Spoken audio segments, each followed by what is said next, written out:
Hawaasa Oromoo kutaa Oregon magaalaa Portland fi naannoo ishee jiraatan maraaf. Hawaasni Oromoo magaalaa Portland jiraatu koree qindeessituu deeggarsa uummataa OMN waliin ta'uun sadaasa 27 bara 2020 akka waaree booda sa'aatii 3 irraa eegalanii sagantaa tumsa OMN fi marii hawaasaa qopheessuun isin affeeranii jiru. Hawaasni Oromoo magaalaa Portland fi naannoo ishee jiraatu martuu qophii kanarratti akka hirmaattaniif yaamicha dhiyaate. Directory Olana Oromia Media Network Muhammad Abdosh Kulala Mumme OMN Dajane Gutama Zak Dube fi keessummoonni biroo sagantaa kanarratti ni argamu. Teessoon Doubletree by Hilton Portland 1000 North East Multnomah Portland Oregon 9723 Odeeffannoo dabalataaf karaa lakkoofsa bilbilaa kanneeniin koree qindeessituu sagantichaa qunnamuu dandeessu. Kottaa wajjin taanee haala yeroo Oromiyaa fi Oromoo irratti waloon haa mari'annu. OMN utubuun sababal'aaf sagalee haa taanu. OMN ijaa fi gurra uummataa. Koree qindeessituu sagantichaa Portland, Oregon, USA. Hawaasa Oromoo kutaa Ontario magaalaa Ottawa fi naannoo isii jiraatan maraaf. Hawaasni Oromoo magaalaa Ottawa jiraatu koree qindeessituu deeggarsa uummataa OMN wajjin ta'uun muddee 4 waaree booda sa'aatii 3 PM irraa eegalanii sagantaa tumsa OMN fi marii hawaasaa qopheessuun isin affeeranii jiru. Hawaasni Oromoo magaalaa Ottawa fi naannoo isii jiraatu martuun qophii kanarratti akka hirmaattaniif waamichi dhiyaateera. Keessummoonni kabajaa miseensa boordii OMN Dr. Ahmad Galchuu, Obbo Fallaqee Boggaalem, Director Olana OMN Muhammad Abdosh, Gulala Mumme OMN Dajane Gutama, Zak Dube fi keessummoonni biroo sagantaa kanarratti ni argamu. Teessoon Ottawa Masonic Center 2140 Walkley Road, Ottawa, Ontario. Kota wajjin taanee haala yeroo Oromoo fi Oromiyaa irratti waloon haa mari'annu. OMN utubuun sababal'aaf sagalee haa taanu. OMN ijaa fi gurra uummataa. Koree qindeessituu sagantichaa Ottawa, Ontario, Canada. Hawaasa Oromoo magaalaa Torontoo fi naannoo ishee jiraatan maraaf. Hawaasni Oromoo Kaanaadaa magaalaa Torontoo koree qindeessituu deeggarsa uummataa OMN wajjin ta'uun muddee 2021 waaree booda sa'aa tokkorraa jalqabuun sagantaa deeggarsa OMN fi marii hawaasaa qopheessuun isin eegaa jiru.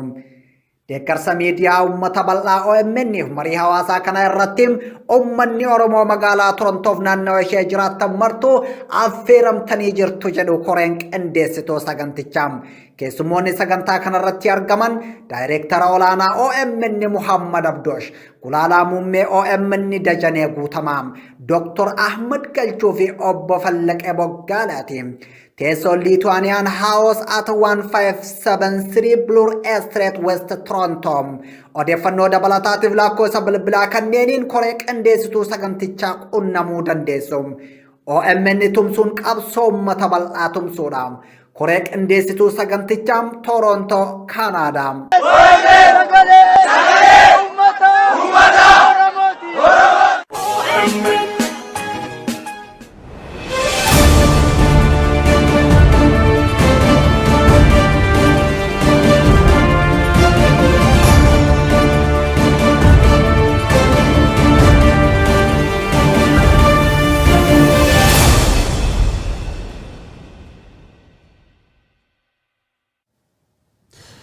Bakka irraan hordoftaa marattuu nageenya keenya isin dhaqqabu jenna shamaaka jirtu daawwattoota Oromiyaa Miidiyaa Neetwork qophii keenya Oddessaalee OMN Horn jechuunis Oromiyaa Miidiyaa Neetwork gaanfa Afrikaa irraa isin bira ga'uudha. Baga walitti deebinee isiniin jennaa qophii har'aa keessummeessuudhaan an Abrahaam Birruu Guyyoo Waariyoo fi Yihuun Gadaa qophii keenya Oddessaalee sa'aatii tokkoof si wajjin turuun isin waliin turra. Baga nagaan dhuftan. Qophii keenya har'aatiin akkuma barame ajandaawwan ijoo dhimmoota siyaasaa fi hawaasummaa akkasumas dinagdee biyya Itoophiyaa fi gaanfa Afrikaa akkasumas dhimmoota addunyaa irratti mari'achuudhaan waliin turra. Qophii keenya har'aa keessatti jalqaba irratti waamicha Koongiresiin Federaalawaa Oromoo dhimma waraana Itoophiyaa dhaabsisuu fi marii biyyaalessaa jedhamu jechuunis yeroo ce'umsaan barbaachisaa jedhurraa jalqabnaa ittaanii ajandaawwan jiran isin eeruu dandeessan. Ajandaan ittaanoo waraana kaaba Itoophiyaa godhamuu jiru loltooti mootummaa loltoota Abiy Ahmed baay'inaan qabamanii viidiyoon agarsiisan malee bee jira miidiyaaleen gugurdoon addunyaa Aljazeera dabalatee viidiyoo sun agarsiisuun loltoota Abiy Ahmed miidhaan dhaqqabu akkasumas lakkoofsa kumaatamaan booji'amu isaanii irra dubbachuu jiru akka mootummaan naannoo Tigraay jedhutti loltooti 11,000 caalan Maqalee jiraachuu warri dubbataa mootummaan Abiy Ahmed ammoo akkuma baratir deebi'ee mormatee jira jechuudha loltootiin irra qabamtiin jirtu footooshooppii ammallee kijibaa jechuu jiranii tanallee irra dubban. Gara hawaasa Wallootti seenceenaa egaa Oromoonni Walloo keessuma torbanoota muraasa as erga waraanni kaabaa dhiibee qeesaa seenee asitti hawaasni nagaan haleellaa diroonii fi xiyyaaraatiin yeroo garagaraatti dararama hammaata keessummeessaa jiraachuu OMN hordofee gabaasaa tureera hammuma haalli hayyameenee jechuudha. Dhimma kanaan wal qabatee haala ture amma immoo odeeffannoo nuga irraa kaane wanti nuti irraa dubbannu ni jiraata ammoo ammaatti illee haleellaan waraanaa haleellaan diroonii fi xiyyaaraan raawwatamu itti fufee jiraachuu sababa kanaanis immoo hawaasni nagaan gaaga'amaa jiraachuudha odeeffannoon qabnu kan mul'isu isa kana ni ilaallaa kan maa wal qabatee ammoo waraanni humnoonni Tigraay fi waraanni bilisummaa Oromoo wal ta'iinsaan sirna aangoo irra jiru buqqisuudhaaf geggeessuu irratti argaman dhiibee Dabra Biraanitti marsee jira Dabra Biraan muddama jabaa keessa seentee jiraachuusaa bifa garaagaraatiin ibsamaa jira bakkuma sanaa miseensonni waraanaa dubbisnes ni jiru isaan kanas adeemsumaan ilaalla. Ayya gara dhumaarratti immoo yeroo qabnu wajjiniin dippiloomaatonni Itoophiyaa keessaa akka bahan mootummaan Itoophiyaa akeekkachiisee jira keessumaa dippiloomaatota Ayirlaand 4 Itoophiyaa saffisan gadhiisanii akka bahan mootummaan Itoophiyaa akeekkachiisa kennee jira. Dippiloomaatota kanneen malees imbasiin Ameerikaa irra deddeebiidhaan akeekkachiisa kennaa jira. Imbasiin kun dippiloomaatonni isaa shoorkeessitoota jechuudhaan mootummaan Itoophiyaa himataati jira. Kanumaan wal qabatee immoo imbasiiwwan Itoophiyaa jiran baay'een biyyooti alaa michummaa dippiloomasii Itoophiyaa wajjin qaban lammiileen isaanii Itoophiyaa gadhiisanii akka bahan waamicha godhaatii jiru kan hordofee lammiileen isaanii bahaa jiranii dhimmoota kanneenii fi kanneen biroo irratti haasa'uudhaan waliin turraa dhimma waamicha koongireesii federaalawaa Oromoo irraa jalqabnaa. Koongireesiin federaalawaa Oromoo haalli siyaasa Itoophiyaadhaa akkamiin akka as ga'e erga ibsee booda adeemsi waraanaa amma itti jirru dhiiga dhangalaasuu dhumaatii lammiilee malee wanni dabaleen jiru kisaaraa guddaan biyyattii irra ga'ee jira waraanni kun dhaabbate gara yeroo ce'umsaatti ce'uu qabna waamicha jedhu godhee jira koongireesichi armaan duras waamicha wal fakkaataa gochaa ture yaada kanarraa eegalee.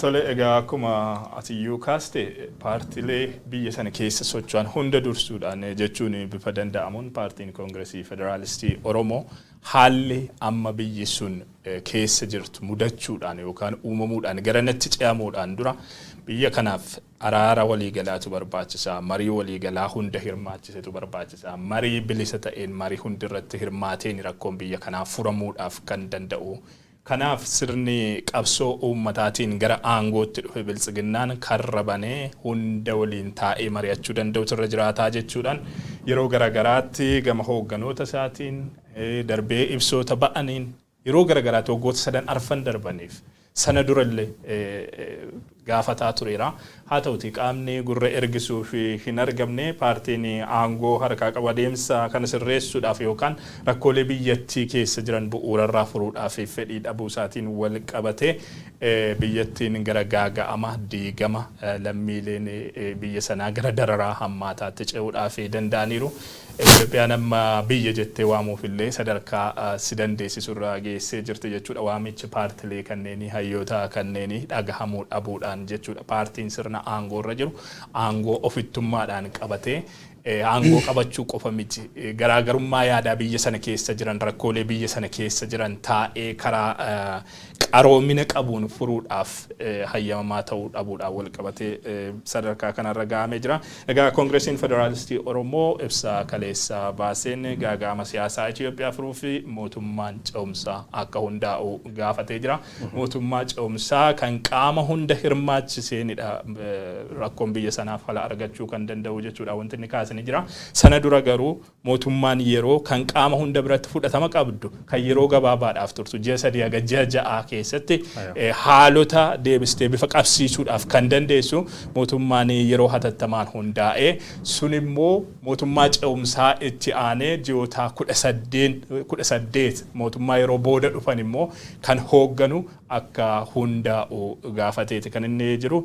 Gaaffiin isaa kun fudhatamaa qabaatamoo hin akkuma kanaan duraa duubatti gatamee rakkoon biyyattiitu fa'aa wanti jedhu fuulduraaf kan ilaallu ta'a. Yaa hin fudhatamuu inni konkuluud godhuu hin dandeenya. Adoo haa fudhatan taate aga sadarkaa kana gubbaan dhaqqabnu. Paartilee biyyattii Itoophiyaa qabdu gugurdoo jedhaman keessa paartiin gugurdoon itti mataa sappoortii uummataallee bal'een uummataa of keessatti hammatullee paartiin gugurdoon gameeyyiin paartilee Oromoo tana kaafaa fi abaa'u. Paartileen tun waraan Itoophiyaa kana cuftam dhiichisu Kasheegee Qeesii Abbaa Gadaatii haga paasterii cufti keessatti hirmaat paartilee morma turan paartilee kan lamaan jechuudha. Kaafaa fi abaa'u jalqaba irratti karaan deemuu jiru nun baasiftuu ennaani mootummaan biibulchi war kan cufayyuu avoid godhee jechuudha. Warri naga gaafate shiftaa godhanii yookaan shororkeessa godhanii yookaan war biyyiin jaalanni godhanii gara internet dhiibuu jalqabanii paartileen tun filannoo Itoophiyaallee keessa push godhamanii akka paartii ta'uun akka diinaan laakkaamanii hadhamuu jiranii paartileen kunniin ammallee solution Itoophiyaati waan ta'edhaan barreessanii jira yeroo baay'ee way paartii adda bilisummaa Oromootii fi Koongireesiin Federaalaa Oromoo jilam lamaayyuu akkam guddatti gaaffitan keessa gisa cufa ibsuun baasaa jechuudha adoo akkan goone dhagahuuf reedii miti jechuudha mootummaan kun akkasiin konkuluud godhuu dandeenya. Akka waliigalaatti akkuma yoo hin jedhe paartichi ammallee deebi'ee yaamichi godhee jira. Yaamichi godha keessatti qabxiilee jalaf kaa'ee jira jechuudha. Qabxiilee barbaachisoo mootummaan biibulchi tolchuu qabee jalaf kaa'ee jira. Sadii irra dubbadhe taan Abiraam dabarsa. Jalqaba irratti mootummaa yeroo gabaabaaf mootummaan tokko hundaa'u fuula labsii yeroo muddamaa jijaaf labsin jisadii jijaa keessa labsii yeroo muddama labsine lamaffa gubbaatti eegi labsiin tun labsamteen duuba mootummaa yeroo innuun kana jisadii jijaa eegi mootummaan kun dhaabateen duuba wal waraansii kaabiyyatti kutaala Itoophiyaa gargaraa godhamuu jiru dhaabbatee namooti kanaan buqqaan deebi'an akka qubatan warrooti waraan kanaan nyaata dhabanii miidhaman akka deebi'anii nyaata argatan kan irra hojjannu ta'edha. Sadeessoo gubbaatti political prisoners guutuu biyyatti gubbaatti keessumaa miseensi paartii Koongireesii Federaalaa Oromootii fi Adda Bilisummaa Oromoo maqaa kanaan Oromoon guutuun jechuu dandeenya. Manidhaa jiranii warri kun cufti bahee qaama marii tana haa ta'uuti jedhee lafa kaa'ee jira. Sadeen haftee Abiraamitti dara. Ayyaaf rafaarratti qaamonni dhimmi kallattiin ilaaluu hirmaannaa mootummaa ce'umsaa haga ji'a 18 turu akka yuuneen kaase ijaaramee mariin akka eegalamu jedha. Mariin kunis qaamota dhimmi ilaalu hundumaa hirmaachisuu qaba. All inclusive dialogue national dialogue akka jiraatudha. Shanaffaarratti mootummaan ce'umsaa hundumaa hirmaachisuu kun chaartara ce'umsaa ani mirkaneessaa uraalee misoomaa saba waraanaatiin mancaa'anii suphaa dinagdee tasgabbeessuuf akkasumas carraa egeree biyyattii ilaalchisee milkaa'ina marii biyyaalessaatiif tarkaanfii barbaachisaa ta'e ni fudhata. Mootummaan ce'umsaa kunis filannoo bilisaa haqa qabeessaa fi amanamaa ta'e raawwachuudhaan aangoon isaa hin dhumata gara mootummaa filannoodhaan ijaaramuutti biyya ce'isa jechuudha. Qabxii jaaffaan Koongireesii Federaalaa Oromoo kaase walitti bu'iinsi biyya keenyatti deemaa jiruun dinagdeen biyyaa manca'uu irra darbee lammiiwwan miiliyoonaan lakkaa'aman beelaa fi rakkoo hamaaf erga saaxilamanii booda hawaasi idil addunyaa mootummaa ce'umsaa kanaaf deeggarsa godhee deeggarsa dinagdee dippiloomaasii fi meeshaalee gochuudhaan lammiileen buqqaan kunneen warri wal'aansa barbaadu wal'aansa akka argatan warri deegaaf saaxilaman bakka jiranitti deebi'anii akka damdamatan reliifi yookiin damdamannaan lammiilee buqqaaniif hin barbaachisa kan jedhudha. Irra deddeebiin Koongireesii Federaalaa Oromoo waa'ee mootummaa ce'umsaa fi marii yookiin araara biyyaalessaa kana waamicha gochaa ture.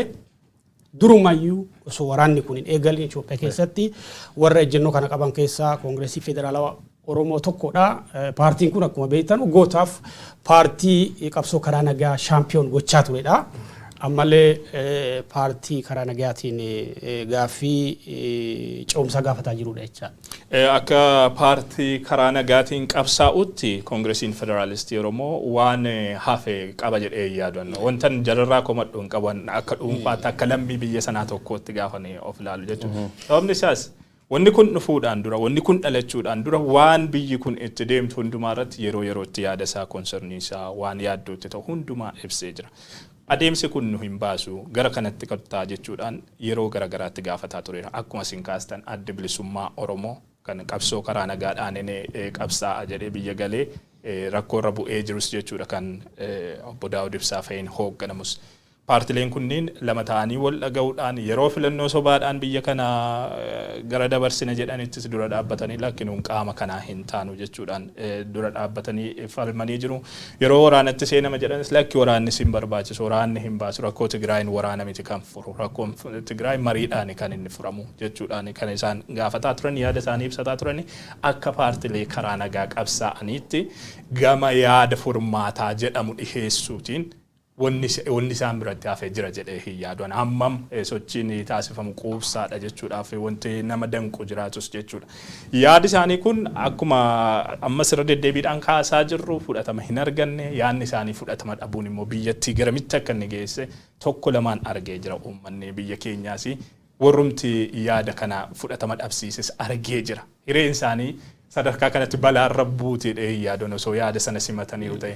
Ammas yaadni furmaataa Koongiresiin Federaalistii Oromoo kaase tarii biyyattiin carraa xiqqoo akka biyyaatti itti fuudhaaf qabdu kanatti fayyadamuudhaaf yaada akka paartiitti irraa eegamuuf yaada sirrii yaada filannoo biraa hin qabnedha jedhanii kana yaadu garuu fudhatamuu akkuma kanaan dura gatama taanaan homaa tokko hiika hin qabaatu. Yaa fudhatamuu obviously beekta siyaasa Itoophiyaa waan kee jirruuf waan laaluu jirruuf nu beekta paartii garee siyaasaatii miti garuu laaluu jira namni al dhaabate laal akka dansaa argaa waan gubbataa magaal tokko wanni gaarii jal jiraate gaar gubbaa dhaabate magaal guutuu argita jechuudha. Namni akkas waan dhaabanuuf arguu jirra. Lammiin Itoophiyaa jirtu yookaan lammi Oromoo kamuu siyaasa Itoophiyaa garisiin deemte arguu jira. Paartiin Koongireesii Federaala Oromootii fi Addi Bilisummaa Oromoo walamaan chaampiyoon godhanii jiran.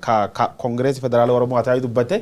Koongireesiin Federaala Oromoo qabsoo karaa nagaa non violent karaa ittiin qabsaan addunyaafuu akka paartiitti ragaa bahuu fi dandeenya jechuudha. Fakkeenyaaf Baqqalee Garbaa fa'a, Dajanee Xaafaa fa'a warra achi keessa jiru hawwaga gam wayyaaneen iiteetti taphatti hammallee ofuma abdiin kutatu qabsuun karoo nagaa baasedha jechuudha.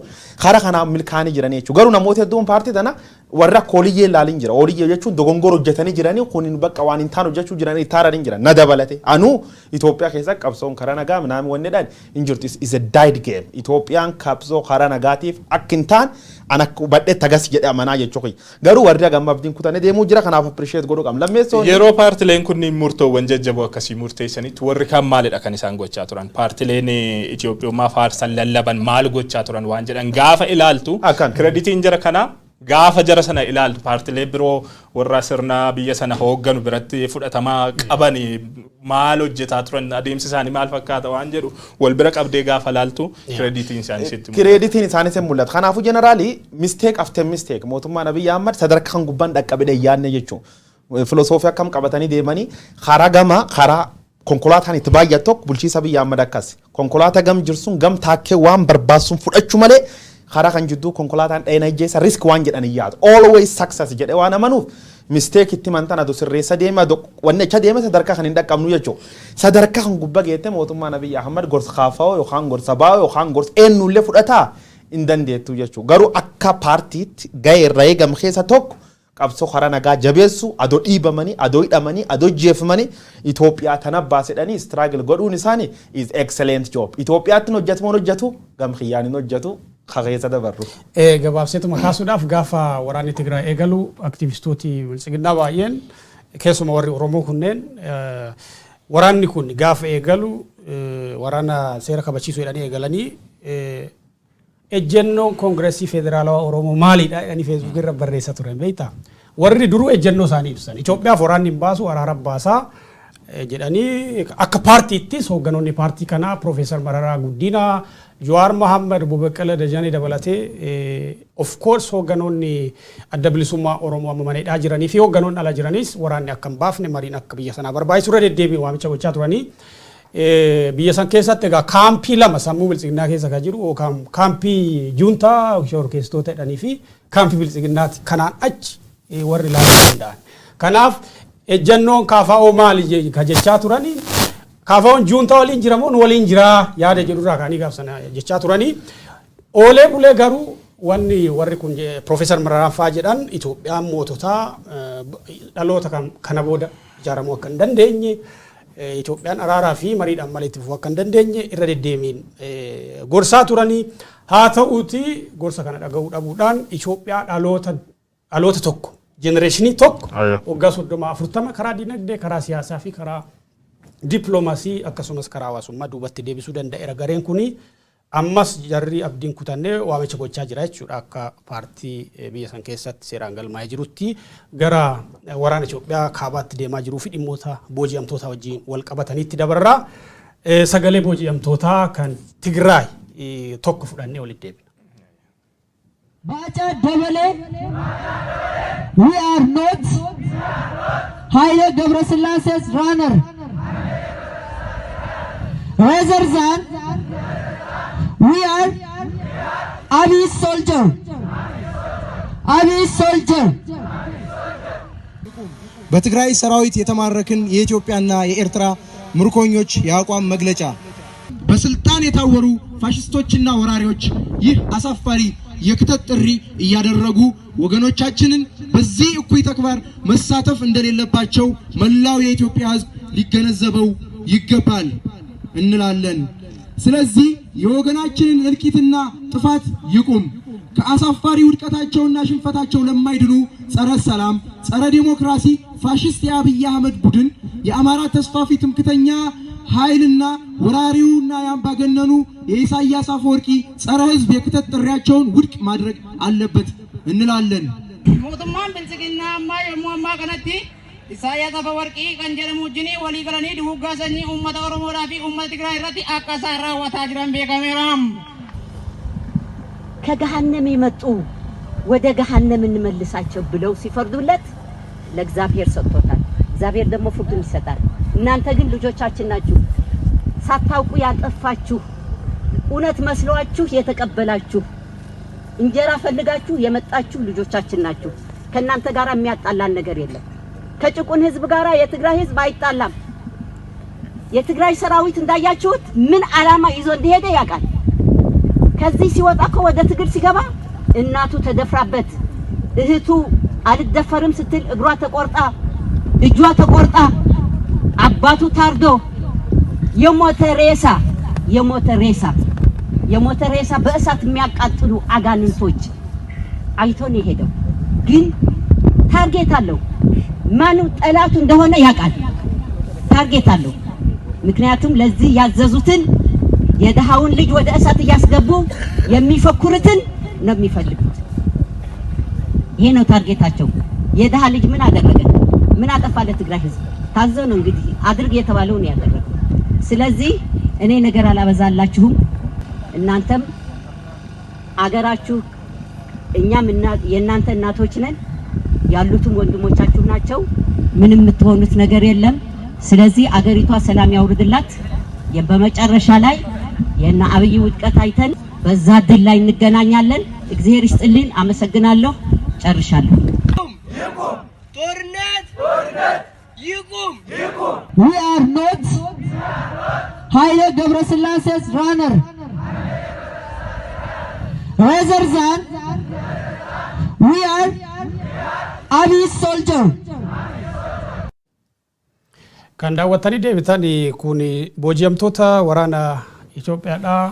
Ji'ootaaf jechuun waggaa dabarre keessa erga waraanni kun eegalee booji'amanii lafa Tigraay keessa jiranidha. Warri kun walitti dhufanii mormii dhageessanii mormii kana keessatti haleellaan eenyummaa irratti bu'uureffate Itoophiyaa keessatti haa dhaabbatu, dubartoota gudeeduun haa dhaabbatu, akkanumallee waraannillee haa dhaabbatu jedhanii achi keessatti kan dhagaa turtan haawwan Tigraay keessa dubartittiin kuni isin ijoollee keenya warra isin ergetu uummata Tigraay ficcisiise malee kaayyoo uummata fixuu akka hin qabne hin beeknaa.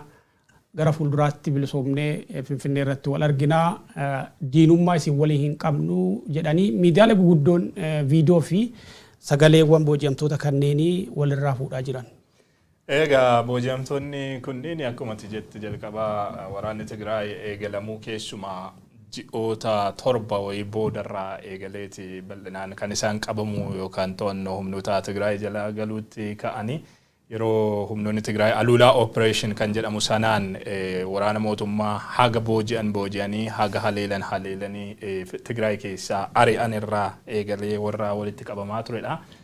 Egaa booji'amtoonni kunniin hiriira tibbana geggeessaniin akkuma isin kaastanii humnoonni aangoorra jiran waraanni biltsiginnaan sirni biltsiginnaa waraana Eertiraa fi humnoota finxaaleeyyii Amaaraa waliin ta'uudhaan ilmaan hiyyeessaa namoota kaayyoo biraa kaayyoo jibba sabaaf sablammii biraa irratti hin qabne meeshaa godhee waraana hiika hin qabneef nu hiriirsee jira.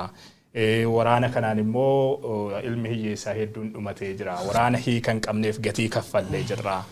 Ammas immoo waraanni kun dhaabbataa hin jiru. Waraanni kana waraana hawaasaa gochuudhaaf injifatamuusaa amanee fudhachuun itti ulfaatee waraana hawaasaa gochuudhaaf ilmaan obbolootan keenya hafan ficcisiisuudhaaf adeemsatti jira sirni biltsiginnaa faashistiin Abiy Ahmed akkasumas Isaayyaas Afwerqii jechuudhaan maqaa waamuudhaan kan isaan balaaleffataa turanii gochi kun haa dhaabbatu.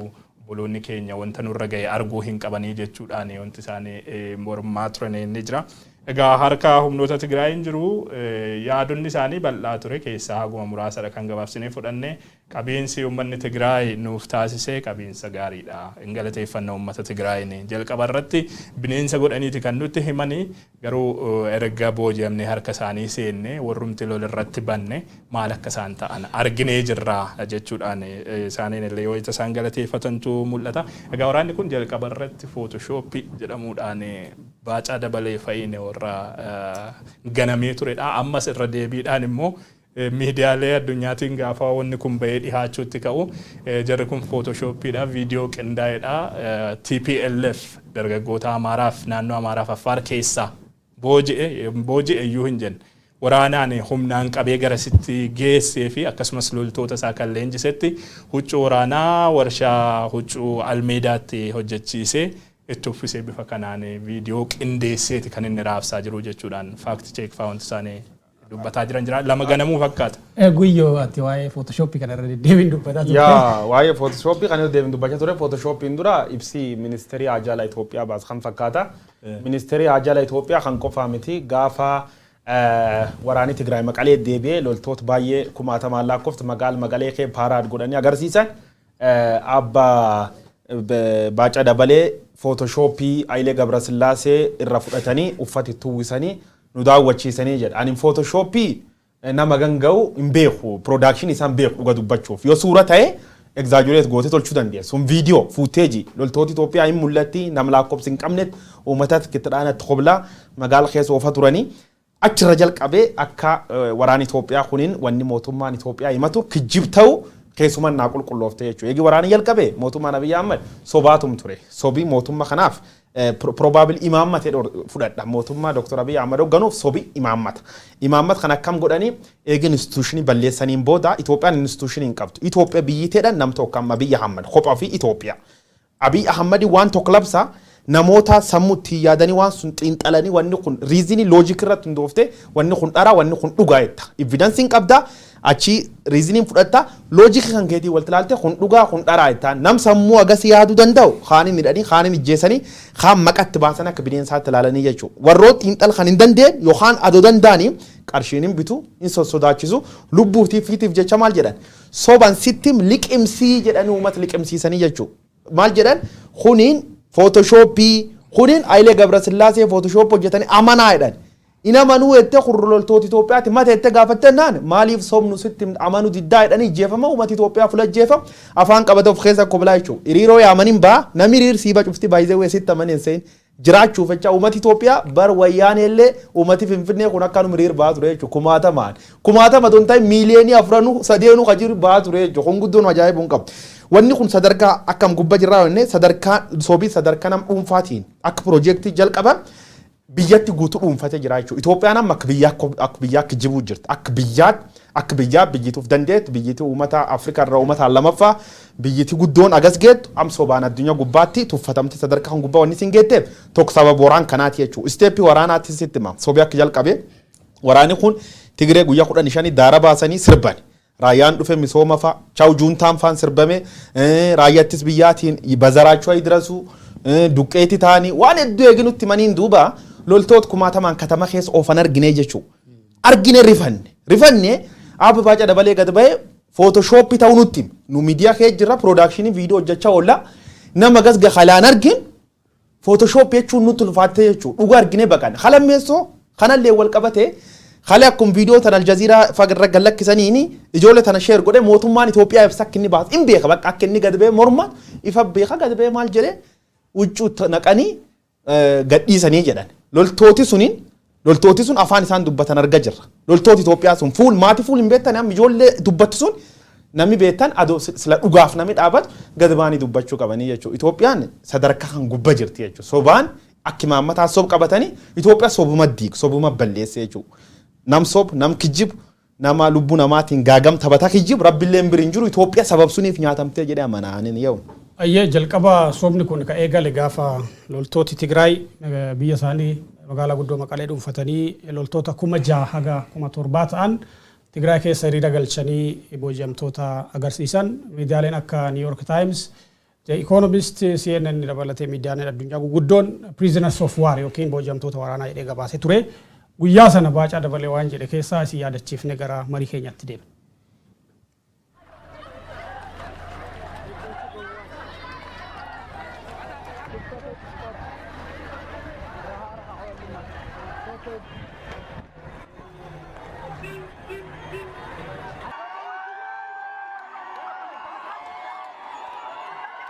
አይታችኋል የምርኮኞች የዶክተር ኃይሌ ገብረስላሴ የምንድነው የታላቁ ሩጫ ከአንድ ሀገር ወሰዱና ያንን በፎቶሾፒንግ ሰሩትና ሬንጀር አልብሰውት ይሄን ሁሉ ወታደር ማረክናሉ ጠቅላላ ኢትዮጵያ ወታደር እኮ ነው የላትን ኢትዮጵያ ወታደር ስለዚህ እንዲህ አይነት ድሮ ውሸታሞች ናቸው በውሸት ነው ያኖሩ ውሸት ነው ያደነቆረን ዛሬም በውሸት ያደነቆረናል ስለዚህ ፎር ግራንት ለአንዴና ለመጨረሻ ጊዜ የነሱ ፌስቡክ ላይ አይቶ የሆነ ነገር ወይ ፌስቡክ ወይ እኔ የሆነ ነገር ላይ አይቶ ያን ላለማመን ወስኑ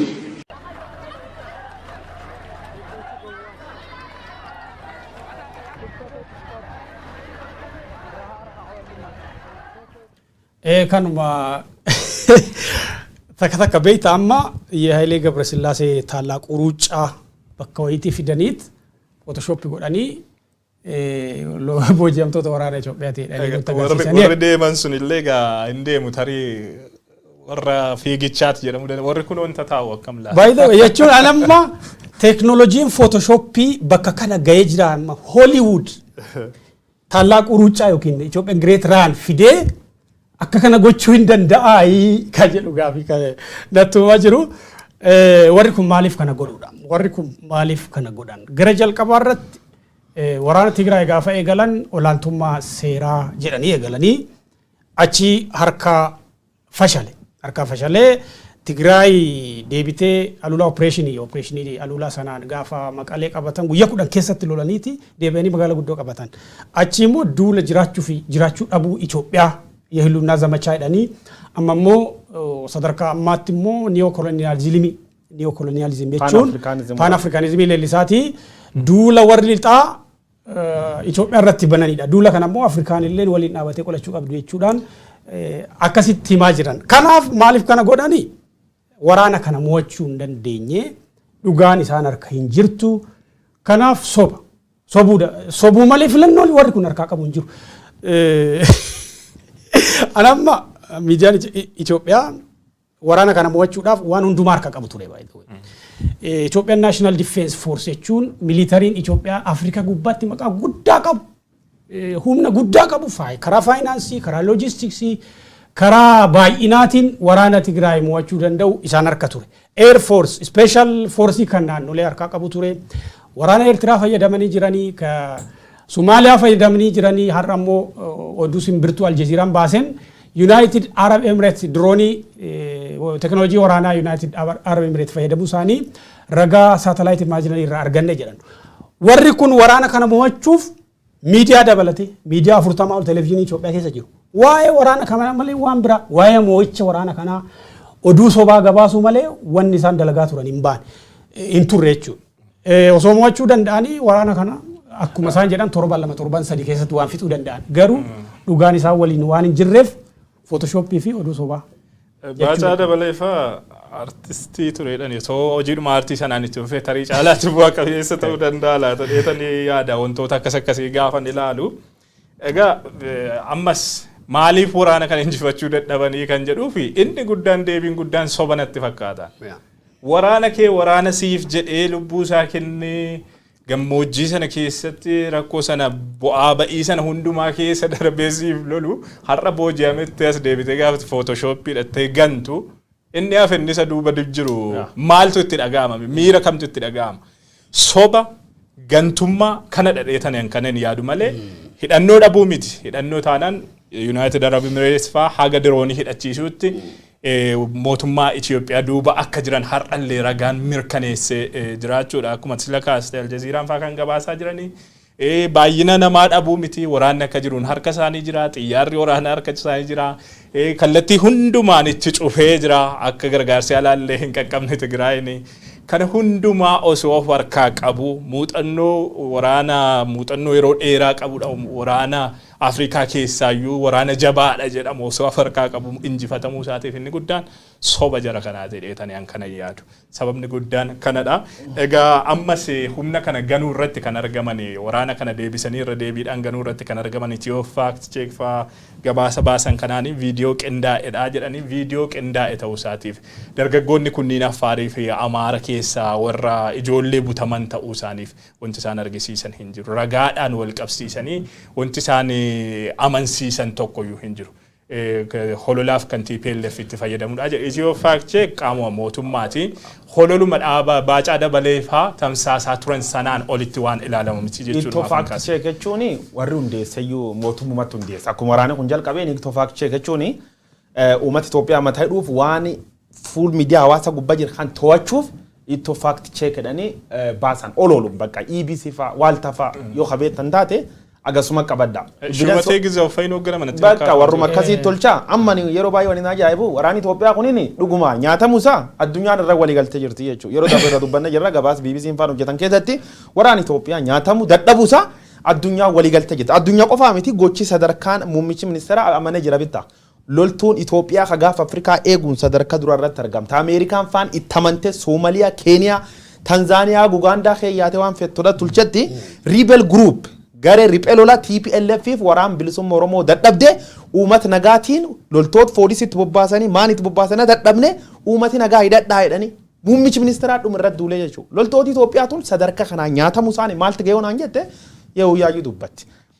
Gizee si ergan gizee duula si bobbaasan goota. Gaafat qabamtu Photoshop taatee naani psychologically si jeesan jechuudha. Mormi sirra muran ilmi namaa kun yoo morma kan irra murte irra mureen argine akkan dhagayetti yoo mataan irra cite akka malee salphaa jedhan akkuma baala salphataa jedhan wanni qaamni nama akka malee ulfaatu mataa kan loltuu tokko psychology isaa jeefte jennaan bakka mataan qabu jechuudha bof mataan qabne yookaan ilmi nama kan mataan qabne is nothing dead loltoota kan akkas tolchan maal tolchanii sob warri irratti hojjetutti loltoota kan demoralize godhe jechuudha TPLF ammoo strategy waraana keessa kan fayyadamte loltoota qabdisuun paaraad godhuuni mootummaan gad ba'ee waakkachuuni loltoota Itoophiyaa dhibi duula deemtu waan ijjeesnaaf fakkaataa jechuudha. Loltoota mootummaa mormat kana gaafasiin qabadha International Red Cross Society dhaabbati fannoo diimaa idil addunyaa loltoota kan dhaqee ilaaluu dubbate bitta. Loltoota agana kan maqalee keessa qaban dhaqee ilaalee jira haal qabiinsi isaanii jedhe dubbate jira. United Nation miidiyaalee addunyaa nu barana miidiyaaleen addunyaa agumgaa'uun kijibaa jedhanii nu amansiisuuf yaalan. Fakkeenyaaf nu dhar tokko Itoophiyaa akka barannuuti malee gaazexeessummaan baranneeyyu. Miidiyaan nu akka fakkeenyaatti ilaallee baran miidiyaa warra westii kan. Media Ethiopia researcherooti ijoolleen keessa hojjettuun cufti wal beekna bitta hojii hojjettuun saalfattee waliin baran ka dubbattutti ardi miidiyaalee sun abaaranii waan faanaan jedhu waan waaltaan jedhu waan EBC'n jedhu malee dhagayinaa kanaafuu teen callaa dhugaa jedhanii biyyatti jeesanii jechuudha sobatti akkuma jira kana irratti kiiloo keessa mi amma irratti kiiloo keessa ba'e Itoophiyaa guutuu kee maruu jira jechuudha sobi guddaan biyyatti balleessa kaanii dhumirra yoo sii dhufu muummichi ministeera waan jedhan dhabane naan loltooti mootamu amanuu rakkinni hin qabdu beek ilmi namaa yoo waraan seenu jiru tante keessattuu mootamta is obvious Ameerikaan gudditti na targittuun inni dirri addunyaa gubbaatti yeroo hagam mootamta waraan Vietnam waliin godhama ture irratti loltoota 300 kophaa fi Ameerikaa mo'ate waraan Talibaan waliin godha turte riphee lolaa Talibaan waliin godha turte waggaa 20 qabeenya gas gatti baaftee lubbuu nama gas ga'uutti dhabdee baqattee keessa baate jechuudha Ameerikaa mo'amusii amante keessa gotaante Ethiopia mo'amu si maaliif amanu dadhabdi? This is my question. Mo'amu hanke amanu dhabuuni riski agum jiru tante guutu mo'atama jiraata jechuudha. Mootummaan Abiyyi Ahmad mo'annoo nutti himgisa cufa mo'annoo garuu practically wanni nu arginu hin jiru. Agarra agatu guyyaa har'aatti mootummaan Itoophiyaa dura deemu maani nu taasa'u jiran. Gize garii afaan warri dubbatu koblaansi jeessamu. Qaamalaa dhufeen waraanuu jiraa fedhan rabbi sodaadhi. Shaneef junta warshane warri hedduunitti faranjii ta'e goga jijjiirat moo TPLF faranjii jijjiiran? This is my question. Qaam lolee jiru ilaan argineedha. Amma evidence nu agarsiifne ilmi namaatiif itti nu raga barbaanna. As a media raga barbaanna. Yeroo tokko tokko nu gad baane raga jira kan finneennu juntaa dibbeedhaan ammaan jedhanii waacifan. No, evidence arganne fayyadamuu dandeenya. Nuree evidence biraan qabu. Mootummaa miidiyaa cuuf, intarneetii cuuf odeeffannoo labsuunti bobbaanii inni dhossu barbaadee jiraachuu. Odeeffannoo sun ammoo miidiyaalee addunyaa argatan nuumata keenya akka himuu dandeessuun qofaachuu. Kijjibii Itoophiyaa balleessa jira. Agi kijjibii kun hin dhaabatin Itoophiyaan biyyin taatu keessa baana. Gabaabsuudhaaf baay'ee loltooti amma booji'amanii Tigraay keessa jiran akka guyyoon jalqaba irratti kaasee gara 11,000 ta'anii jedhanii Tigraay marfamtee akka jirtu hin beekna. Rakkoon gaagaamaa namoomaa guddaan akka jiru waan nyaatan tajaajila intarneetii bilbilaa baankii akka kichi keessa hin jirre. Kanaaf warri amma Tigraay keessatti rakkataa jiru uummata Tigraay qofa osoo hin taane loltoota booji'aman kanallee akka dabalatu miidiyaaleen addunyaa garaagaraa dubbataati jiranii kana keessaa gabaabsinee bahuudhaaf dubbii keenya irratti asumarratti waa tokko dabaluudhaaf humna hamma kana itti bobba'e uummanni Tigraay kan ittiin qolate poolisii naannootii fi milishaa akkasumas uummata kana achi humna waraanaa defense force jedhamuun qabanii bara uummati Tigraay kanuma kan booji'amtoota waraanaa wajjin wal qabatu gara ummata kaaba Oromiyaa Wallootti dabarraa ummati keenya Walloo keessa jiru yeroo garagaraatti haleellaa dirooniitiif saaxilamee lammiileen nagaa ka waraana keessa ga'ee tokko illee hin qabne ajjeefamaa akka jiran dhagaati turre kaleessa oduu isinitti himneen aga nama 71 ta'an ragaa lafa Walloolaa arganneen namoota 71 daa'immanii fi maanguddoota dabalatee namoota qaama miidhamtoota dabalatee Walloo keessatti balaa dirooniitiin dhumanii jiranii odeessa kaleessaa farra dhaqqa nu ga'een immoo irra deddeebiin mootummaan Itoophiyaadhaa diroonii fayyadamee kamisee fi naannawa baatee kana waraanaa akka jiru dhageenya jira. Yaada jaraa dhageenye osoo deebinee wayyanatti fakkaata. Haleellaan kun eenyurratti kan xiyyeeffatedha. Sababa kanaanoo balaan mudate maal fakkaataa waan jedhu ilaalle so kanaaf irraa asufne. Ayyee viidiyoo diroonii ilaashee jalqaba qopheessine gadhiisiitii walitti deemna jitu. Marsaa afurii ol rukutee garbii iddoo jedhamu yeroo lamaa ol shakalaa bakka jedhamu yeroo lamaa ol akkasuma magaalaa baatee yeroo 3 ol baatee ganda mootii yeroo tokko ol akkasuma baatee ganda qarsaa jedhamu yeroo tokko ol baatee ganda shari'aa jedhamu yeroo lamaa ol akkasuma ganda burqaa baatee jalatti kan argamtu yeroo lamaa ol magaalaa qalloo kan jedhamtu kamsee jalatti kan argamtu yeroo lamaa ol rukutee magaalaa cirratti aanaa artumaa fursii keessatti kan argamtu yeroo 3 ol achitti masgiidas barbadeessee beetakiristaanis barbadeesseera namoota hedduus miidhee Caffaaruubit marsaa 8 ol itti deddeebi'ee haleellaa dirooniitiin dhahee namoota hedduus fixeera akkasuma Caffaaru keessa bakka jedhamu yeroo lamaa ol rukutee qabeenya jiruu fi horiiwwan hedduus lubbuu namaas galaafatee bakka jaarraa jedhamu ganda jaarraa yeroo lamaa ol rukutee akkasuma 3 makkannaa guutuutti ganda 3 makkannaa jalatti kan argamtu arbaa waayyuu marsaa 5 ol rukutee guutuutti barbadeessee akkasuma 3 makkannaa jalatti kan argamtu ganda Xurosiinaa jedhamtu yeroo 2 rukutee Gooroo Bordogee kan jedhamtu immoo jalatti kan argamtu yeroo 1 rukutee Luugoo yeroo 1 rukutee Odaa Diimaa yeroo 1 rukutee Mataa Horaa bakka jedhamu yeroo 1 ol rukutee Qabbanaahaa yeroo bakka jedhamu akkasuma yeroo 1 ol kan rukutee Luugoo Burqaa Bunaa yeroo 1 ol rukute jechuudha. Magaalaa Sanbatee yeroo 5 ol Jawwahaa yeroo 2 ol Baalji yeroo 5 rukutee iddoolee amma lakkoofne kana itti deddeebisee marsaa 55 ol haleellaa dirooniitiin Walloo rukuteera.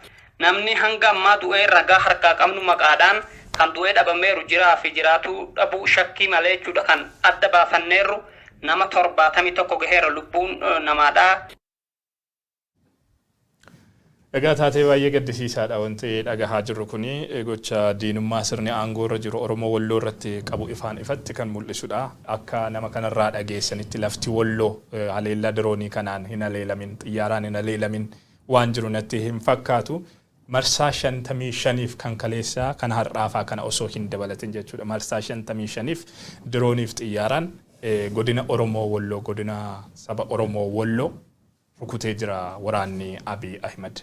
Kanaanis yoo xiqqaate nama 71 ajjeeseera, hedduu qaamaa hir'iseera, qabeenya hagana hin jedhamne barbadeessee jira.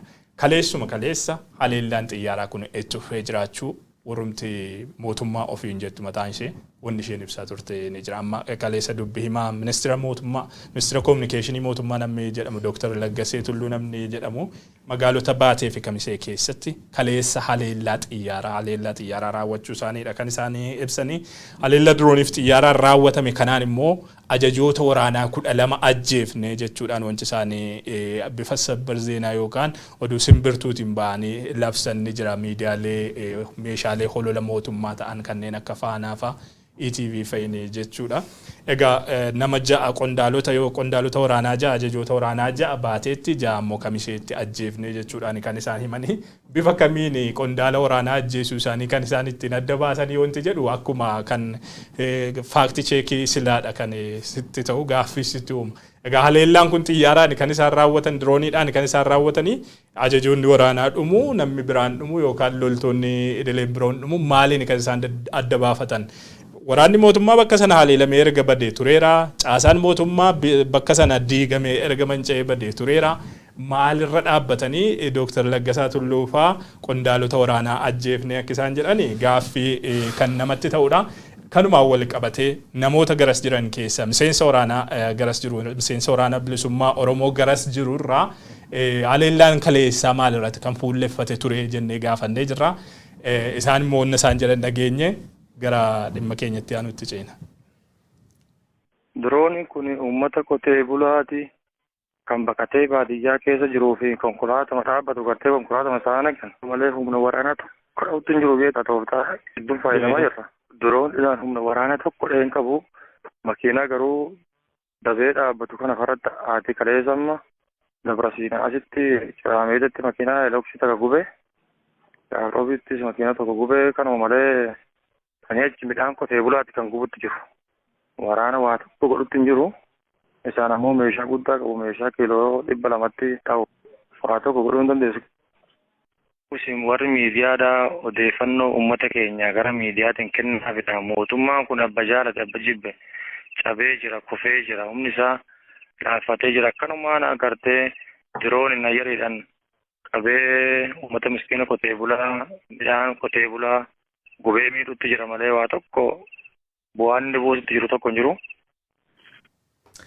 Kuni naasayu dhageettani ka Mrs. Waraan bilisummaa Oromooti namni kun dabra siinarra dubbatee har'a maal jedha namni kunini haleellaan mootummaan raawwadhee jedha. Mootummaan dhiyoo tana miseensi juntaa nam 12 jeemnee ebelebelu nama akkana jeemnee dhaniyyuu uummatum qotee bulaa reefu zandaawwachiifnee sun jechuudha. Uummatum miskiin quraan dhaqatu bishaan dhaqatu awwan maniyyeessa gubbaa buusanii nam galaafatanii juntaa naganaa dhumatee kaayidhanii mootummaan riippoortii godhatu kanuma jechuun warqaamaan argine gar mootummaa gulaa yoo warri yaadu nuu kennuuf fedhii qabaate dhiyeessuu dandeenya garuu warra warraatiin dhugaayoo hin argine tanaaf jechuu dandeenya. Bakka waraanii jiru bakka waraanii keenya jiru waan dhoomne buufnuuf nutti iyyuu dhufanii daayirekshinii dhibiin dhaqanii uummatum qulqulluu fixuu jiranii jedhe dubbata waraanii bilisummaa Oromoo kunini miseensi waraan bilisummaa Oromoo kun armirrammaa nagarraa siin jedhamu asirra xiqqoo waan tokko dubbadha waggoottan 3 dabre mootummaan Itoophiyaa waraanumatti turre of course Oromiyaa keessa bakka gargaraatti riippoortii yeroo hedduu ijoolleen qoosafaafitti fayyadama turte ajaja poolisii Oromiyaa kana koomishiinar eenyu Mardaasaa kana araarsa Mardaasaa qoosafaafitti fayyadamu araarsa Mardaasaa yoo mukaa'u mee miidiyaa yaama shanee dhibba jeemne miidiyaa absa kennina jedhan shaneen dhibba kajjeessan sun Oromiyaa keessa maal civilians waan qaabar tokko santima booran keessa gaaf tokko jaarsii an fuul beeku ha sukkaar qabate ijoollee isaa taloon foora kee jirtu geessuu jiru fuul kee dhufanii qabanii kiisi keessa birri qabdi fideedhaniin jaarsa kaan birri fudhatanii rasaasaan ijjeessanii warri shaneedhaan ijjeessanii maqaa saliisti mootummaan ibsa kaan keessa jaarsi sun nam tokko jechuudha. Warri gad baanii shanee jeemnee yookaan junta barbadeessin jedhan siiviliyaans uummata miskiin reefu arginu suni jechuudha. Yeroo tokko tokko ajaa'iban ajjeessa fuul miidiyaa lawaasaa kan gubbaa footoo tokko yeroo hedduu mataa keenya dhufa yoo riippoortii warra kana argu. Mucaa qottoo qabatee danfi ijjeese antuuti ijjeese gootii kuffiseer tokkin qabataa miti. Madhamaati daa'im xixiqqa ajjeefte loltuu waliin haati dhiifte daa'im xixiqqa dhaqxee man irra bombi 55 uummata qulqullicha darbite hacufti taargeet warri godhu uummata qulqulluu adoo agartu injifannoon Marsaa 55 malee boombii 55. Marsa 55 faleella dhala namarra raawwattee gad baate sobuuni garas nyaata haawwaniin waraan kan mormunuuf maal wata tokkositti baay'ee untan jedhee fixadha waraan Itoophiyaa kan keessatti nami waraan kana yaadaan deeggar kasammuun deeggar yak dhiigaa qulqulloota kan rabbiin boriin gaafate hin dhiisu yoo dhugaan jiraatti yoo akka baana yoo akka amantaan jedhan gannati baanan jiraatti rabbiin dhiig qulqulloota kan hin dhiigu yaadaan deeggarte humnaan deeggarte maaniin deeggarte dhiigi qulqulloota kun si gaafataa jechuudha. Wanni sammuun tiigisa tokko fayya qabduuf waraan qulqulloota balleessa kan hin ta'uu jedha akkuma Oromoo hamittu mormuu kiyyaaf gammachuu guddoon na dhaga'ama achi dabra. Akkuma irra deddeebiin isinitti maa turre miseensi waraana bilisummaa Oromoo naannoo Dabrasiin irraa dubbatellee haleellaan warra kanaa hasnoo military target waraana miti kan isaan lolaa jiran akka himaa jiran anti aircraft anti droonii qaba warri waraana kana keessaa keessumaa gareen Tigraay fi waraana bilisummaa Oromoo jechuudha. Kanaaf gara waraanaa hin bahu warri kun. Targetiin isaanii manneen jireenyaa, manneen barnootaa, masgiida, bataskaan, akkanumallee teelee taaworii teelee bu'uuraalee misoomaa, elektiriik taawor, utubaawwan elektirikii kanneen jedhanii manneen jireenyaa keessatti kaleessuma ka arge kamiseetti kan odeeffannoodha argadheen magaala walakkaa asfaaltii irratti akka bu'e namoota akka miidhaman dallaa manneen mana barnootaa irratti akka bu'e kaleessa jechuudha. Kanaaf laggasa tullu wanni mootummaan jedhu bakka waraana ajjeefna jechuun akka yuuneen kaase dirooniidhaan teknoolojii diroonii fayyadamtee koor ammaraar koloneela komaandara waraana Tigree ka waraana bilisummaa Oromoo ajjeefne dirooniidhaan bar teknoolojiin diroonii yuun ta'uu fi fageenya irraa Finfinnee irraa yookiin immoo eerbeezii bakka Bishooftuu Baahirdaar Harar Meedaa fa'aa dhuka'ame dirooniin maalin beeyta amma yuun ta'uu guyyoo ta'uu samgoon situation room irraa laalaa turan akkuma osoo akkas teknoolojiin sadarkaa sana geesse maaliif military targetii baay'ee fayyadamuu rukutuu dandeessa fartila. Asirratti wooma tokko sii dabaluuf amma tibbana yoo argitaniitu ta'e kaleessa dheengaddarraa eegalee bifa addaatiin duulli propagaandaa duulli hololaa jalqabameeti kan inni jiru. Kunis maalirra dhaabbateeti yaa'ii dheengaddaa irratti wanni isaan irratti walii galanii murteessanii ba'an tokko waraana kana kan injifatamne propagaandaa hololaanidha. Hololaan injifatamne irraa hololaan deebinee irra aanuu qabna ejjennoo jedhuun amma kan isaan itti jiranii wanni kaleessa laggasaa tulluufaa sabbar zeenaadhaan ba'anii haasa'aa turan qaama kanaati. Isa qofa miti. Abiy Ahmed koloneel Abiy Ahmed adda waraanaa deemee lola jechuunsaa namoonni public figure ta'an hawaasa biratti beekaman kanneen akka Hayilee Gabrasillaasee fa'aa erga ministeerri muummee koo duule anis nan duula jedhanii namoonni hedduu dhagaa kan isaan ba'anii miidiyaalee meeshaa holola mootummaa ta'anii tajaajilan irratti hafarsaa jiran qaama kallattii hololaan waraana kana deebi'anii qolachuu jedhamee kaa'ameen. Dhugaadha hololli meeshaa guddaadha waraana keessatti. Bu'aan inni hordofsiisu hagana kana hin jedhamnedha. Garuu sadarkaa amma waraanni kun irra jiruun hololaan hin deebi'ee waraana kana injifadha jettee bifa kanaan kallattii keessee ministeera muummee irraa eegalee ittiin hojiirra oolchuuf deemuu kanaan maaltu ta'aa waan jedhu tariifuu. Haa ta'u viidiyoo dhimmuma waraanaa walloo fi gara shawaa dhufee dabara waraanneetti dhiyaatee jiru irratti miseensa waraana bilisummaa Oromoo namicha ammaa waa'ee waraanaa dubbisnee jirra sagalee isaa daawwannee gara ajandaa keenya itti aanutti dabarra. Ani miseensa Oromooti amma akka dhukaasni jirutti kan hin argamu iddoo dhukaasatti kan hin argamu naannoo kanatti argamu Dabrasiinaa bahee Dabrasiinaa keessaan baanee Dabra Biraan ta'uudhaaf yeroo xiqqoodha kan dhufe humni waraana guddaan kallattii hundaan darbeera. Shaaroomi silaa guutuutti to'atame kaleessa Dabrasiinaa turre. Hundaafuu haalli jiru haala mishaadha. Nuti yeroo amma laallu dheengadda guyyaa 10 akkas Finfinnee irra nu fudhachiise jennee ture garuu haala mara jiru guyyaa 10 dhiise guyyaa 5 6 nu fudhachiise nutti fakkaatu. Mootummaan Abiyyi unkaan adda waraanaa dhufee lolu dhiise. Abiyyi immoo unkaan dhufee lola kana qaama seenee lolfiisi sirritti beeka humni raayyaa ittisa biyyaa inni ittiin abdataa ture osoo daseen sheenine kan cabe warroonni amma lolutti jiran kan kunoo dhibba guyyoodhaan nama 65 nama 70 qabutti jira. Ijoollee waan takka hin beekne akaawwii markaatoo kee deemtee gurgurtu. Agartee warra itaa fi ilmaan Oromoo tokko agartee akkanuma warroota wasaaddarii muuzii fi midhaanii gurguran kan ragaa isaan kan illee kan warroota lola hin beekne dhukkaasii tokko irratti dhukka agartee qawwee gatanii deeman. Qawwee meeqa qawwee nama nuti lafaa guurutti jirru. Humna ittiin dhufee loluu qabu dhiisii raayyaan ittisa biyyaadhaa daqiiqaa takkaaf dhukkubsa dura dhaabbatu abiyyiin qabu. Kuni ammaas ilmaanuma hiyyeessatiin tapha jechuudha malee kuni sobaa guutumaan guututti soba ragaa sobaati miidiyaa PP deemtanii uummataan hin gowwoominaa jedhani. Kunilleen miseensa waraana bilisummaa Oromoo akkuma reefu duratti agarsiifne kuni nammoo maal jedha waraani isaanii magaalaa Shawaroobiti.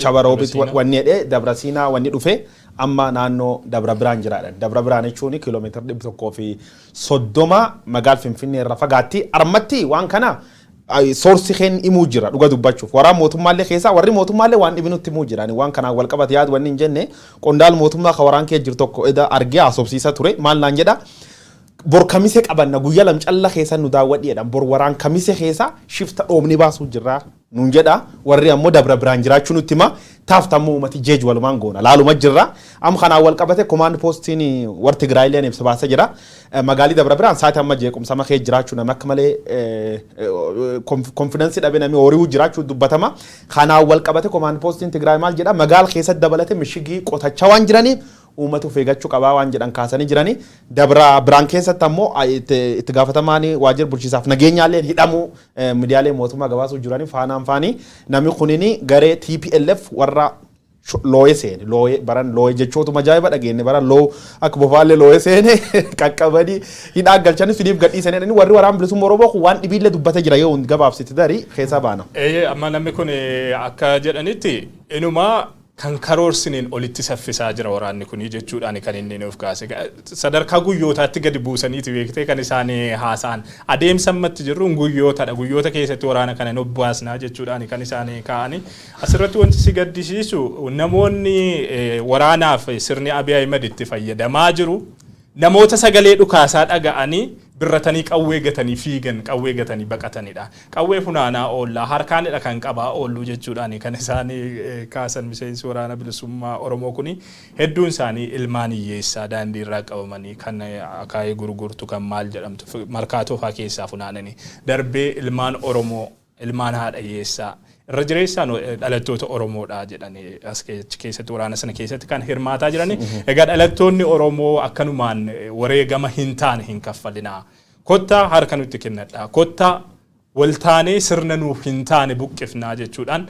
warra waraanuma sana keessa jiraniifis ergaa dabarsanii jiru juuntaa kan jedhamu kan miidiyaalee mootummaarraa dhageessan miti kan waliin qabsaa'aa jirru qaama nageenya hawaasa isaatiif hawaasa isaa baraaruudhaaf egeree hawaasa isaatii baraaruudhaaf qabsaa jirudha. Kaayyoon keenya wal fakkaata kaayyoo biraa hin qabnu kaayyoo addaa hin qabani jarrisi kotta akka dhala Oromoo kamiittiyuu waliin qabsoofne sirni nuuf hin taane wal taanee buqqifnaa jechuudhaan ergaa dabarseefii jira gaa miseensi waraana bilisummaa Oromoo kuni haadha ga'anii haadhiisanii kan abbaate gaa. Ayyee ajandaa keenya xumuraatti dabarreeti jirra daawwattoota keenya ajandaa keenya xumuraa mootummaan Itoophiyaadha dippiloomaatota ari'uu itti fufee jira kanneen keessaa dippiloomaatoti afur ka Ayerlaand guyyaa kaleessaa akka biyyaa ba'an mootummaan Itoophiyaa akeekkachiisee jira akkanumallee mootummaan biyyoota garaagaraa kan akka United Kingdom, Netherland biyyooti garaagaraa lammiileen isaanii Itoophiyaa keessaa akka ba'an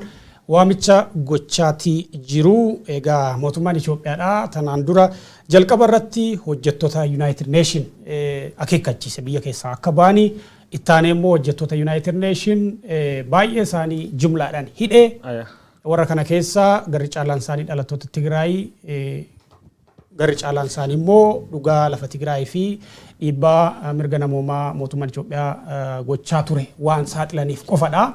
Ittaanee immoo miidiyaalee warra lixaa CNN, BBC, Reuters, Associated Press fa'aa akeekkachiise amma immoo guyyaa har'aa kana akka laalletti imbasii United States ka finfinnee jiru maalii fi uummata shororkeessituu yaaddoo shororkeessummaa hin jira Itoophiyaan waraanni gara finfinneetti dhiibaa dhufa jechaa waan jiraniif oduu sobaatii biyya keenya shororkeessinaa jedhanii akeekkachiisaa jiru. Abrahaami ani maal jedhetti ibseeta rakkoo Itoophiyaa keessa saati amma dhalatti tanaaf mootummaa Abiy Ahmad mata duree namni jalqaba Itoophiyaa sadarkaa kanaan ga'e sirni biltsiginnaa sirna kan nuun cuftii taman garuu ag Itoophiyaan sadarkaa kan gubba geettuuf qaamii idil addunyaatti gaafatamuu qaba biyyooti gurguddoon Ameerikaa dabalatee dhaabbileen akka United Nation yookaan gamtaan Afrikaatti gaafatamu fudhachuu qaba laali mucaatti gaaf diqqaa ohokkaanate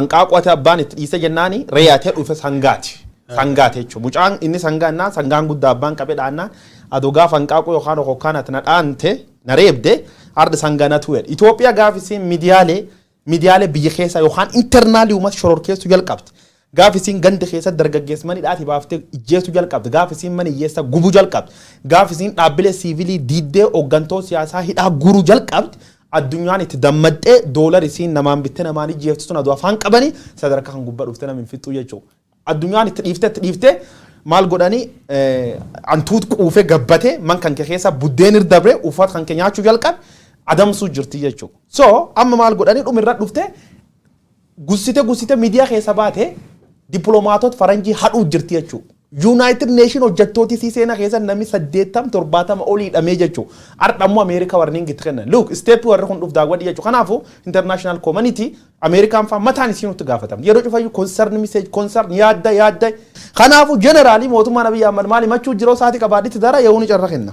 Tole egaa takaaroon hawaasa addunyaa dippiloomaatotaa fi biyyoota addunyaa wajjiniin eegalame kun ammasiitti dhufee jira. Sadarkaa qondaalota biltsiginnaatti ergu. Amma qondaalonni biltsiginnaa kanneen akka Taayyee danda'aafa gadi ba'anii Ameerikaa fi dippiloomaatota ishee ifaan ifatti arrabsuu irratti kan argaman. Fakkeenyaaf nama Itoophiyaa keessatti mariin eegalchiisa karaa nagaatiin furamuu qaba waraanni kun jedhee yeroo hedduu irra deddeebiidhaan dippiloomatii beekamaa biyyattiitti deddeebi'aa jiru gaanfa Afrikaatti deddeebi'aa jiru Jeffrey Feltman fa'in special devil jedhaniiti seexana hidheeti kan inni ibsaa jiru Taayyee qofa miti sadarkaa mootummaatti jara kana diinoomfatanii Ameerikaa diinoomfatanii biyyoota Awurooppaa diinoomfatanii biyyoota dhiyaa diinoomfatanii kun koloneeffachuuf dhufan jedhanii bifa kanaan kan isaanii irratti duuluu irratti argamanii kaleessuma dippiloomaatoti Ireland afur Itoophiyaa ari'amuu isaanii torban tokko keessatti biyyattii gadi lakkisanii akka ba'aniif ajajni darbuu isaanii dabarsuu isaanii dhageenyee jirra.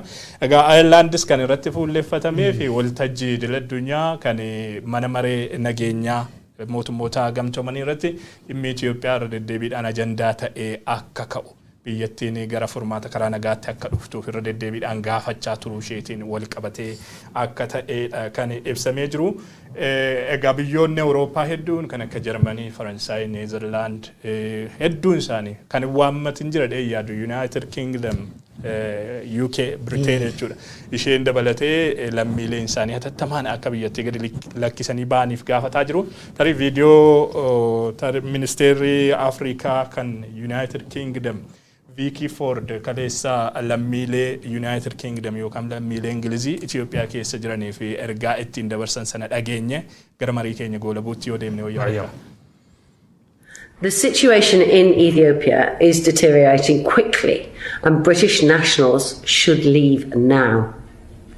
In the coming days, we may see the fighting move closer to Addis Ababa, which could severely limit options for British nationals to leave Ethiopia.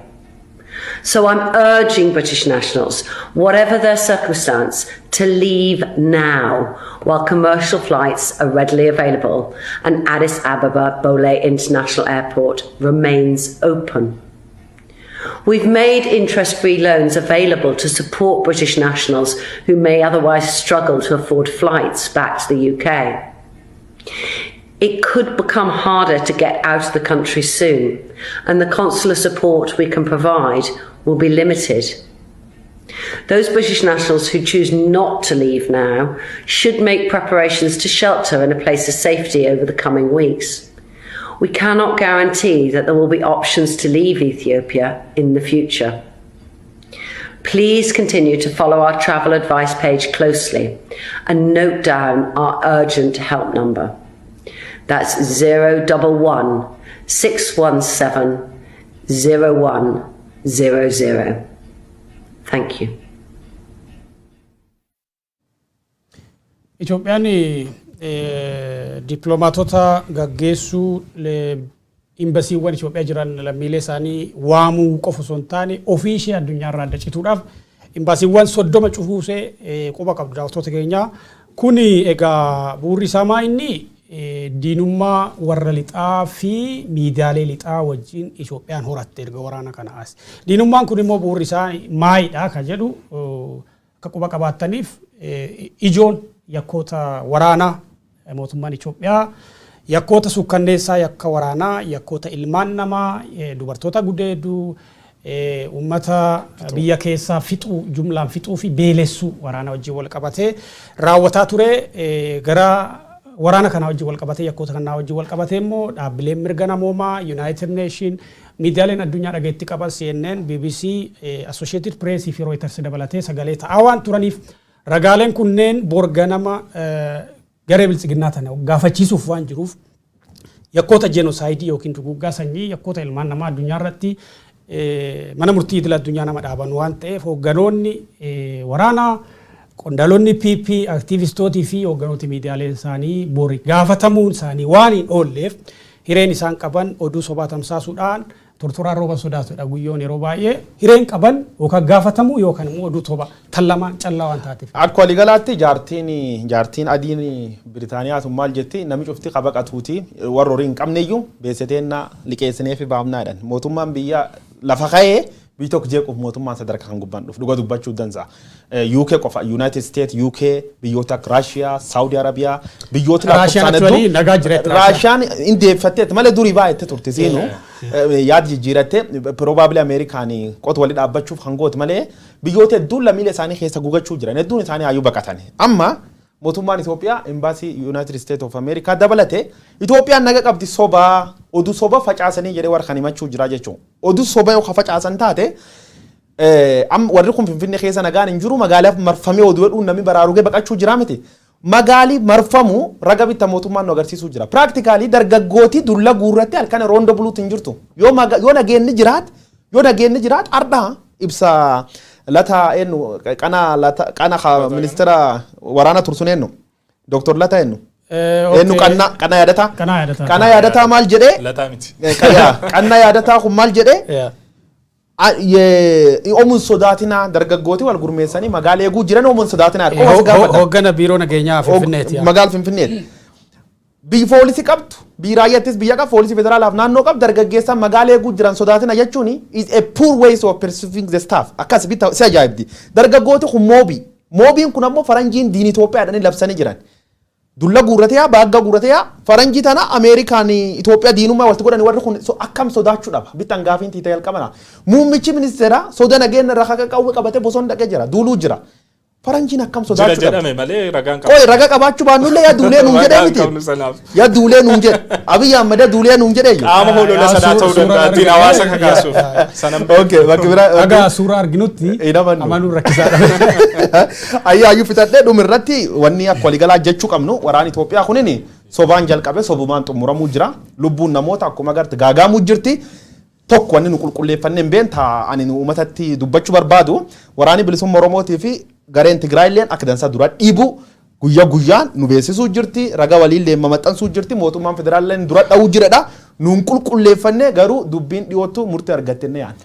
Ayyee daawwattoota keenya odeessaaleen keenya ka guyyaa har'aa dhimmoota garaagaraatti xiyyeeffate kanumaan gayyoonaa ture odeessaalee keenya har'aatiin koongireesii federaalawaa Oromoo waamicha waraana dhaabuu fi mootummaa ce'umsaa gochuusaa isinitti odeessinee jirra booji'amtooti waraanaa ka Tigraay keessa jiran kan mootummaa Itoophiyaadha jechuudha adeemsa waraanaa mootummaan Itoophiyaatti jiru mormaa akka jiran viidiyoo wajjinii fi deebii mootummaan Itoophiyaa waa'ee waraanaa booji'amtoota waraanaa kanarratti kenne simbiraan geenye jirra ummati keenya walloo marsaa 55 caalaniif haleellaa diroonii jala akka jiru haleellaan diroonii kun ammallee tufee akka jiru odeessa qabatamaa lafa sanarraa arganneen simbiraan geenye jirra gara dhumaatti immoo waraanni bilisummaa Oromoo fi humnoota Tigraay gara giddugaleessa biyyaatti dhiibaa akka jiran waraanni kun yeroo gabaabaa keessatti gara giddugaleessa biyyaa dhufaa akka jiru isinitti himnee jirra dubbii waraanaa dhumaa wajjin wal qabatee dippiloomaatonni Itoophiyaa keessaa akka bahan mootummaan Itoophiyaa akeekkachiisee jira. Kanneen keessaa dippiloomaatotii Ireland 4 Itoophiyaa gadhiisanii akka bahan akeekkachiisuu fi imbasiin United States kan himnee jiru oduu sobaa akka hin tamsaafne jechuudha mootummaan Itoophiyaa akeekkachiisee jira. Kanneen fi kanneen kana fakkaatan bal'inaan isinitti himnee jira. Odeessa keenya YouTube, Facebook fi web portaalii yookiin websaayitii keenya irraa dhaqxanii daawwachuu dandeessanii biyya keessaa immoo saatalaayitiiwwan garaagaraa irratti argamna. Odeessa irraa keessummeessuudhaan Abrahaam Birruu Guyyoo Waariyoo fi Yihuun Ingidaa na wajjin turanii aga xumuraatti waan nu wajjin turtaniif ulfaadhaa isiniin jenna.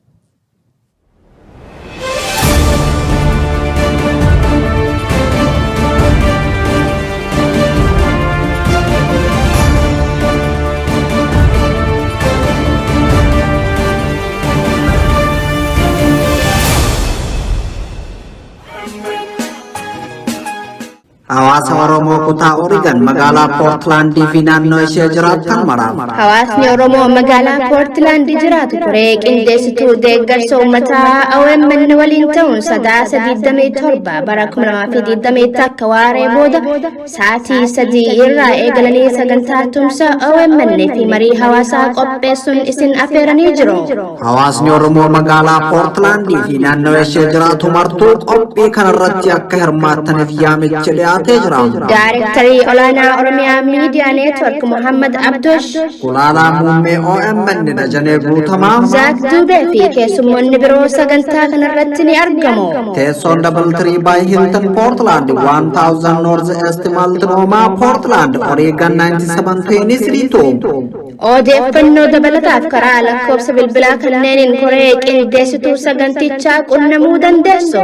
Kottaa wajjin taanee haala yeroo Oromiyaa fi Oromoo irratti waloon haa mari'annu. OMN utubuun sababal'aaf sagalee haa taanu.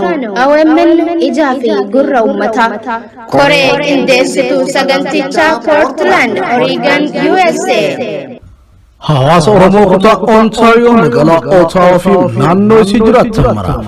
Hawaasni Oromoo magaalaa Ottawa jiraatu koree qindeessituu deeggarsa uummataa OMN wajjin ta'uun muddee 4 waaree booda sa'aatii 3 PM irraa eegalanii sagantaa tumsa OMN fi marii hawaasaa qopheessuun isin affeeranii jiru. Hawaasni Oromoo magaalaa Ottawa fi naannoo isii jiraatu martuun qophii kanarratti akka hirmaattaniif waamichi dhiyaateera. Keessummoonni kabajaa miseensa boordii OMN Dr. Ahmad Galchuu, Obbo Fallaqee Boggaaleen, Director Olana OMN Muhammad Abdosh, Gulala Mumme OMN Dajane Gutama, Zak Dube fi keessummoonni biroo sagantaa kanarratti ni argamu. Teessoon Ottawa Masonic Center 2140 Walkley Road, Ottawa, Ontario. Kota wajjin taanee haala yeroo Oromoo fi Oromiyaa irratti waloon haa mari'annu. OMN utubuun sababal'aaf sagalee haa taanu. OMN ijaa fi gurra uummataa. Koree qindeessituu sagantichaa Ottawa, Ontario, Canada. Hawaasa Oromoo magaalaa Torontoo fi naannoo ishee jiraatan maraaf. Hawaasni Oromoo Kaanaadaa magaalaa Torontoo koree qindeessituu deeggarsa uummataa OMN wajjin ta'uun muddee 5 bara 2021 waaree booda sa'aa tokkorraa jalqabuun sagantaa deeggarsa OMN fi marii hawaasaa qopheessuun isin eegaa jiru. Deeggarsa miidiyaa uummata bal'aa OMN fi marii hawaasaa kana irratti uummanni Oromoo magaalaa Torontoof naannoo ishee jiraatan martuu affeeramtanii jirtu jedhu koreen qindeessituu sagantichaa. Keessummoonni sagantaa kanarratti argaman Daayireektara olaanaa OMN Muhammad Abdosh, Gulaalaa Muummee OMN Dajanee Guutamaa, Dr. Ahmad Galchuu fi Obbo Fallaqee Boggaalaati. Teessoon Liituwaaniyaan House at 1573 Bloor Street West Toronto. Odeeffannoo dabalataatiif lakkoofsa bilbilaa kanneeniin koree qindeessituu sagantichaa qunnamuu dandeessu. OMN tumsuun qabsoo uummata bal'aa tumsuudha. Koree qindeessituu sagantichaa Toronto, Canada.